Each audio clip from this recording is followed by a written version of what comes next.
When it comes to fluoride, some people seem to get confused. There's so many different sources out there, people don't know which ones to trust and which ones not to trust. So I interviewed an expert in water treatment to set the record straight. Okay, my name's Joshua Foster. I spent 12 years at various levels of the water treatment industry in Sacramento. I carry a grade 2 California State water treatment certificate. Pretty much the lay of the land, man. Anything that has to do with water or sewer in the city of Sacramento, I participated in it. You know, if you could say anything to your city council representative, what would you say? It's your job to remain educated on issues that concern the people that you represent.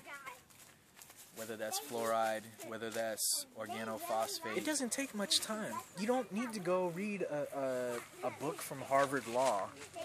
It takes probably 5 minutes to look into fluoride, how it works, how it's toxic.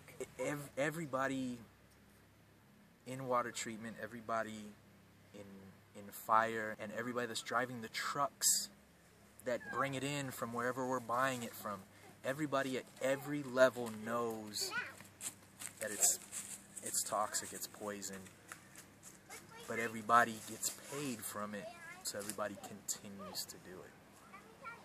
I can't make it any simpler than that. Like, well, you were actually working for the city, like you knew that fluoride had nothing to do with water treatment. It was just, it's toxic, it's corrosive.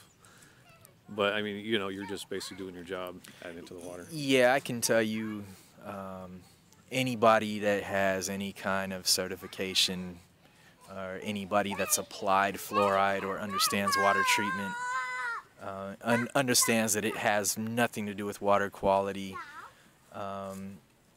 It has nothing to do with eliminating any toxins or bacteria. It has nothing to do with any of that. It's actually applying a toxin to the water, and anybody at any respectable level of water treatment will agree with that. And so all the other operators, you know, they know that it's BS basically. Oh yeah, absolutely. They all anybody that's taken the fluoride out and added the sodium fluoride to the wells, or anybody that's at the water treatment plant with a high level certification knows that there's absolutely no reason to add it to the water. It's not doing anything for anybody, and everybody at every level is very aware of it. But they usually don't speak out because that's how they make a living. It's their bread and butter, man. It would be like a NASCAR guy coming out and saying, "Hey, we're really wasting gas here," you know. So nobody's going to step out and say, "Hey, this is really stupid that we're doing this." Like, when did you start publicly speaking out against water fluoridation? Well, I spoke out. The real concern with me actually had nothing to do with the application of fluoride. It had to do with the cost of the application of fluoride. Good evening, Mr. Foster. Within the Department of Utilities or within plant services, what could be done there? A couple of things that I saw and had question about, and I asked Mr. Brent about before, and I would expect the response from his office soon as well, was removing the fluoride from the water. There was a point in time when I was employed with the city that they started threatening layoffs with some of the people that worked for me, and you know, your initial reaction is, okay, well, where can we cut money to ensure that these people keep their jobs, you know, without going to the citizens and asking for a rate increase. Granted, I know the department doesn't have the money, but really the public doesn't either. And the first thing, I promise you, at any water treatment facility at any level in any city, the first thing that should be cut is the fluoride distribution. It's an immediate savings, and it's quite an expense.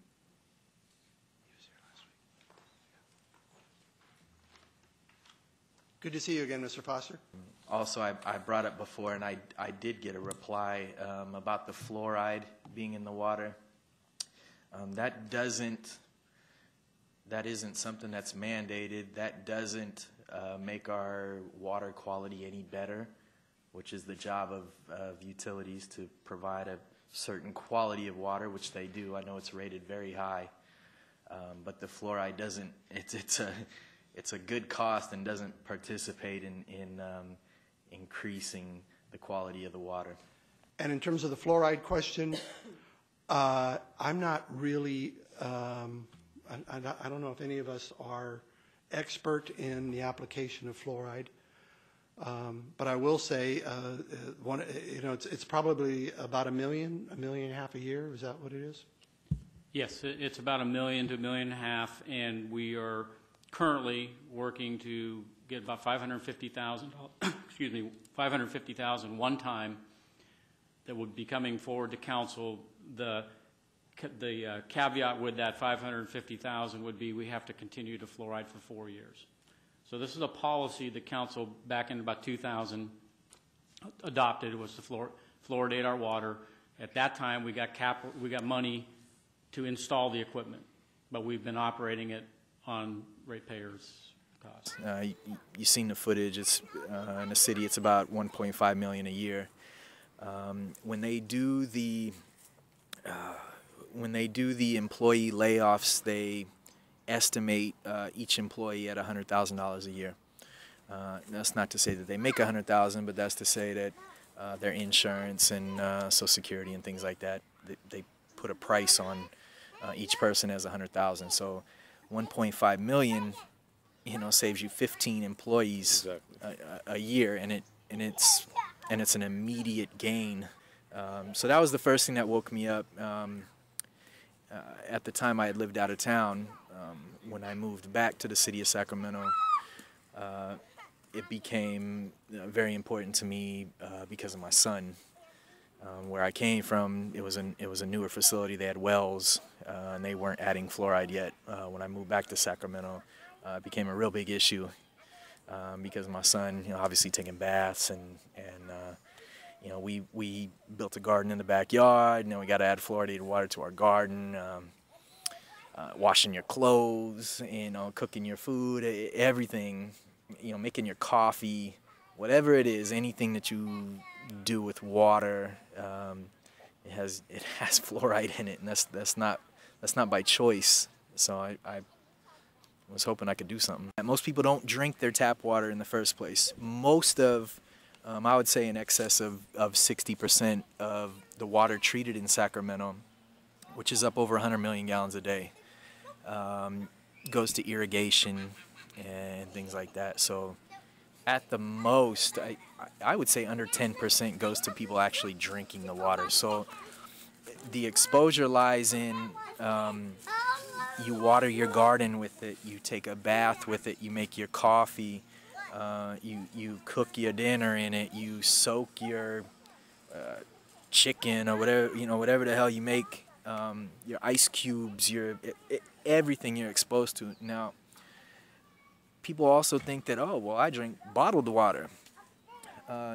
Almost, I would say, well above 90% of bottled water is purchased from a municipality and rebottled after maybe a small amount of filtration, and still contains probably somewhere around the same parts per million that you would be getting from the distribution system in the first place. So, and then you go to Starbucks and you get your coffee there. All of that's fluoridated water. It's not filtered at a high level. So if it's not just, oh, I don't drink tap water. You are exposed to it on every level of every time you cross water. And everybody uses water. All of us are using water. In every walk of life, you are exposed to fluoride. But it also benefits the operator to remove it as well, because it's a hazardous material that they're no longer dealing with. So their safety, at that point comes into play. And again, I'll say there's no operator at any level that will say, oh, there's nothing wrong with fluoride. I like going out and adding it to the wells, or I love unloading it off the trucks when it comes in these bags with these skulls and crossbones on it and all these poison warnings. Yeah, that's a great part of my job, you know. And you're not going to find anybody at any level in any city that says that. You can get a dentist to come out and say, oh yeah, this is great for your teeth, but there's no educated doctor at any level that's going to say that fluoride, when inhaled or digested or absorbed through your skin, is going to say that that's good for you. That you won't find one. It's not here to help us. It's not benefiting us, and we have to be willing to do whatever it takes to get it out, man. We can't give up. But just know in your hearts when you go home today that you were part of approving this contract to bring this to our city, to our water supply, to the water that my children bathe in, to the water that your children bathe in. I find it very uneducated. I find it very offensive that there hasn't been enough of your guys' support in educating the community so that they can make a decision on whether or not we want this in our supply. How much success have you had trying to waken people up to the dangers of fluoride? Well, actually, when you speak to a normal human being, man, you cross paths and you say, well, what do you know about fluoride? Oh, I know my dentist gives me a little bit of fluoride when I go there, and there might be some in the water, blah, blah, blah. It doesn't take much to convince a decently educated human being that fluoride is toxic. It's really a small conversation. When you want to convince a city council, or you want to convince somebody whose job may be at stake, I've had zero success. What do you think people need to do? It's education. The votes come in support of fluoride because your dentist tells you it's okay, and your dentist has white teeth, so they must know that it's okay. But if you could get out and educate just enough, you don't have to reach everybody. If you could get out and educate just enough people to get the votes, at least at our level, and at least here in Sacramento, we can win. We're going to have to, like I said, we're gonna have to take our defeats, man. We've been getting whooped for quite a few years. But there's still a lot of concerned citizens. There's still a lot of good, hard-working people that are willing to sacrifice their time and their efforts to continue the fight. But I would be willing to sit down with anybody at any level, council, the mayor, the city manager, the division manager of utilities, the director of utilities, anybody at any level, the highest person in the dentist in Sacramento, whoever it is, anybody at any level to debate the merits of fluoride. And I mean, nobody will do it, but I would be willing to sit down with anybody in any public forum. We're doing what was intended initially for the human species, man. Water is supposed to be pure. Now, if that's not enough to keep it out of the water, I don't know what is.